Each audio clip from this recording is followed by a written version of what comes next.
Bismillahirrahmanirrahim. Assalamu alaikum. It's me Sayyid Saklan from Belt Road One Road Media, and today we are at the office of All Pakistan Chinese Overseas Youth Federation Karachi sector, and our guest is the youngest elected member of Provincial Assembly, Mr. Adil Ahmed. Sir, thank you very much for your precious time. Thank you. Sir, جیسا کہ آپ کے علم میں ہے کہ پاک چین دوستی جو ہے وہ کسی تعارف کی محتاج نہیں ہے، اور جب سے آپ کی حکومت آئی ہے پاکستان تحریک انصاف کی، تو پاکستان کی دوستی اور نزدیکیاں مزید بڑھ گئی ہیں چین کے ساتھ. تو میں اس میں آپ کی رائے جاننا چاہوں گا کہ پاک چین دوستی کو آپ کس نظریے سے دیکھتے ہیں؟ بسم اللہ الرحمن الرحیم. بہت شکریہ، آپ نے پاس موقع دیا کہ پاکستان اور پاکستان کے نیبرز، جس میں سب سے زیادہ ہمارا جن سے اچھے تعلقات ہیں وہ چائنا ہے، اس پر بات کرنے کا موقع ملے. لیکن چائنا جو ہے وہ ایک ایسا ملک ہے کہ جس سے ہمیں بہت کچھ سیکھنے کی ضرورت ہے. بالکل. اور پاکستان کو ایز اے ریاست بھی، جو بھی گورنمنٹ پاکستان میں آئے اس کو ایز اے گورنمنٹ بھی، اور ایز این انڈیویجولس بھی جو ہے وہ ہمیں چائنا سے بہت کچھ سیکھنے کو ملتا ہے.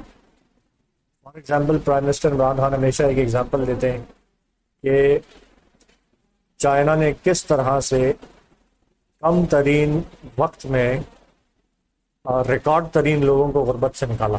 بالکل. اور اس کے پیچھے ان کے کیا راز ہیں وہ سیکھنے کی ضرورت ہے، اور وہ ہمیں امپلیمنٹ کرنے کی ضرورت ہے پاکستان میں بھی. پھر ہم دیکھتے ہیں کہ چائنا جو ہے وہ ڈیولپمنٹ، ترقی کی دنیا میں وہ اس وقت ان چیلنجیبل ہے. وہ مطلب آپ دیکھیں تو وہ پوری دنیا میں، دنیا کا کوئی ایسا ملک نہیں ہے جو چائنا کا مقابلہ کر سکے ترقی میں. وہ کم ترین وقت میں پورے کے پورے شہر کھڑے کر دیتے ہیں. بالکل. کم ترین وقت میں جو ہے وہ انفراسٹرکچر ان کا جو ہے وہ دیکھیں آپ شاہکار ترین ہے. اس کے پیچھے وجوہات کیا ہیں جو مجھے تھوڑا بہت سمجھ آتا ہے، جو میں نے کوشش کی ہے دیکھنے کی. چائنا نے جو ہے وہ ہیومن ڈیولپمنٹ پہ بڑا کام کیا. جی. مثال کے طور پر ہم پاکستان میں دیکھیں تو پاکستان میں ٹیلنٹ یا اسکلز یا ان چیزوں کی کمی نہیں ہے، لیکن ہمارا جو اسٹرکچر ہے جو ہمیں اپنے نوجوانوں کو اسکلز ڈیولپمنٹ پہ کام کرنا چاہیے وہ صفر کرتے ہیں. میں مثال کے طور پر سندھ اسمبلی، صوبہ سندھ کا جو بجٹ ہوتا ہے، جو ڈپارٹمنٹ، اس میں ایک ٹیکنیکل ایجوکیشن کا ڈپارٹمنٹ ہے. اس کا آپ پچھلے 4-5 سال کا بجٹ اٹھا کے دیکھ لیں تو اس کی جو ایلوکیشن ہے 0 ہے. چائنا میں جو ہے وہ بچوں کو اسکول میں ہی اسکلز سکھائی جاتی ہیں. بالکل بالکل. ہم ایک ہمارے چائنیز دوست ہیں، ان سے ملاقات ہوئی یہاں سے، وہ 15-17 سال پہلے چائنا گئے تھے. تو انہوں نے ہمیں بتایا کہ وہاں ایک شہر میں موبائل فون کی جو ہے وہ فیکٹری ہے. اچھا، 2 بڑے برانڈ سیمسنگ اور آئی فون دونوں کی پروڈکشن وہیں پہ ہوتی ہے. اور اس ایک پلانٹ پہ 2 ملین لوگ کام کرتے ہیں.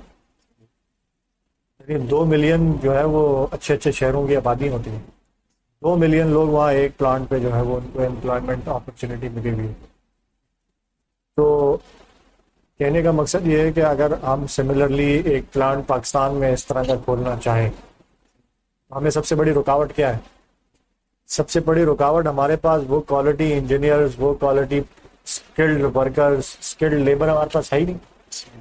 ہماری لیبر یہاں سے جب باہر جاتی ہے دوسرے ملکوں میں کام کرنے کے لیے تو ان کے پاس اسکل نہیں ہے، تو وہ ان اسکلڈ لیبر میں وہ 500، 1000، 800 اس طرح کی درہم سیلریز لیتے ہیں. مطلب سب سے کم سیلریز جو ہیں اس پہ کام کر رہے ہوتے ہیں وہاں پہ.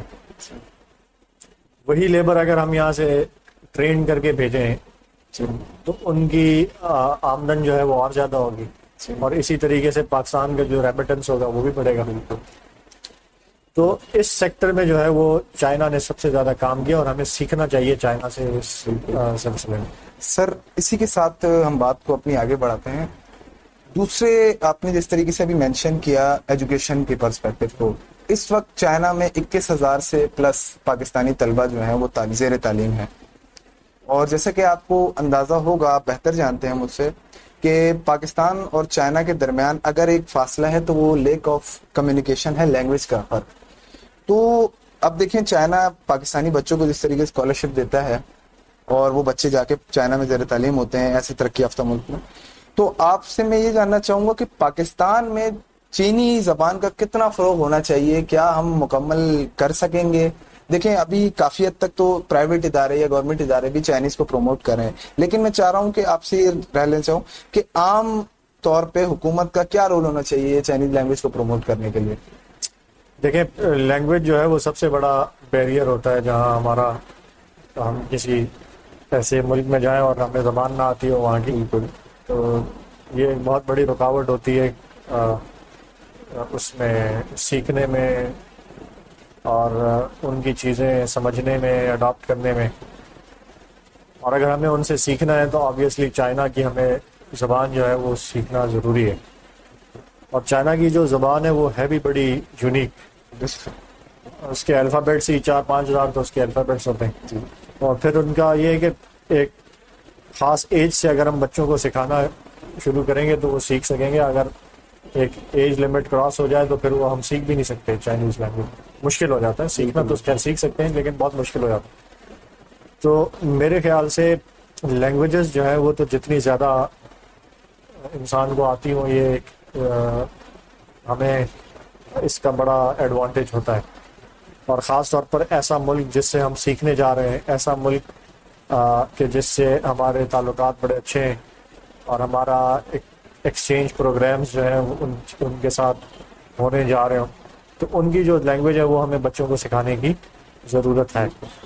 اور گورنمنٹ نے پچھلے دنوں میں میری نظر سے بھی گزرا تھا کہ گورنمنٹ نے فیصلہ بھی کیا کہ وہ چائنیز لینگویج جو ہے وہ سکھائیں گے بچوں کو، مطلب ایز اے لینگویج پڑھایا جائے گا. اور کراچی یونیورسٹی میں اس کے کورسز بھی ہو رہے ہیں. بالکل کنفوشیس. تو اس کا دائرہ کار بڑھنا چاہیے اور لینگویج جو ہے وہ ہمیں اسکولز میں، کالجز میں، یونیورسٹیز میں ایز اے لینگویج یہ ہمیں سکھانا چاہیے بچوں کو، تاکہ زیادہ سے زیادہ ہم چائنا کے ایکسپرٹیز سے، چائنا کے ایکسپیرینسز سے، چائنا کی اچیومنٹ سے جو ہے وہ ہم زیادہ سے زیادہ گین کر سکیں. اچھا سر، اس کے ساتھ ہم لاسٹ کوشچن یہ ہے کہ جس طریقے سے ہماری ایسوسیشن ہے all Pakistan Chinese overseas youth federation ہے، یہ پاکستان اور چائنا کے درمیان کلچر کو ڈیولپ کرنے کے لیے کام کر رہی ہے، پاک چین دوستی کو مزید بہتر بنانے کے لیے کام کر رہی ہے. اس کے ساتھ ساتھ آپ اس کے رول کو کیسے دیکھتے ہیں؟ اور حالیہ دنوں میں جو کووڈ-19 پینڈیمک میں چائنا نے پاکستان کی مدد کی، اس کو آپ کیسے دیکھیں گے؟ دیکھیں چائنا نے تو کووڈ کے اندر انپریسیڈنٹڈ اور جس طرح ایک دوستی کا حق ہوتا ہے ادا کیا. گورنمنٹ آف پاکستان کے ساتھ ڈے 1 سے ان کی کولیبوریشن رہی.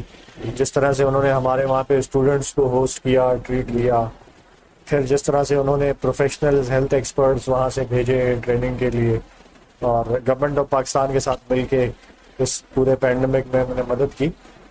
تو ہم اس پہ ان کے ہم چائنا کے شکر گزار ہیں. اور یہ کولیبوریشن ختم نہیں ہوئی، یہ چل رہی ہے اور انشاءاللہ چلتی رہے گی. All Pakistan Chinese overseas youth federation کا بھی میں بہت شکر گزار ہوں. بہت شکریہ کہ وہ کم از کم ایک کوشش کر رہے ہیں. اس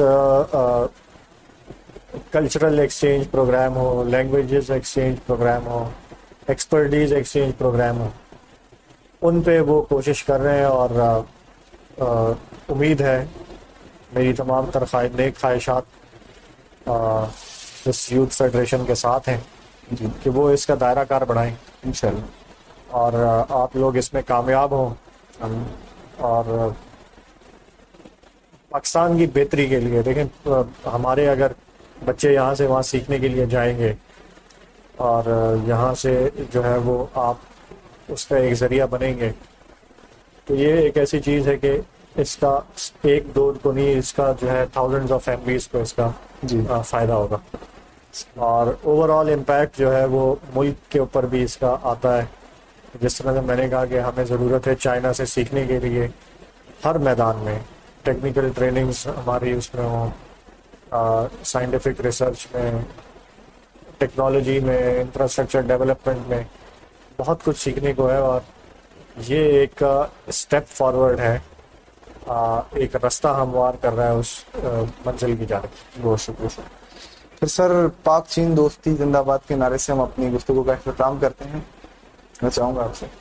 ہاں بالکل، ہماری دعا ہے کہ یہ دوستی جو ہے پاکستان چائنا کی ہے ایسی ہی رہے، اور مزید دونوں ملکوں کی جو لوگ ہیں ان کے لیے فائدے کا سبب بنے۔ جی سر، ایک بار کیمرے پہ پاک چین دوستی۔ پاکستان چائنا دوستی جو ہے زندہ باد۔ شکریہ۔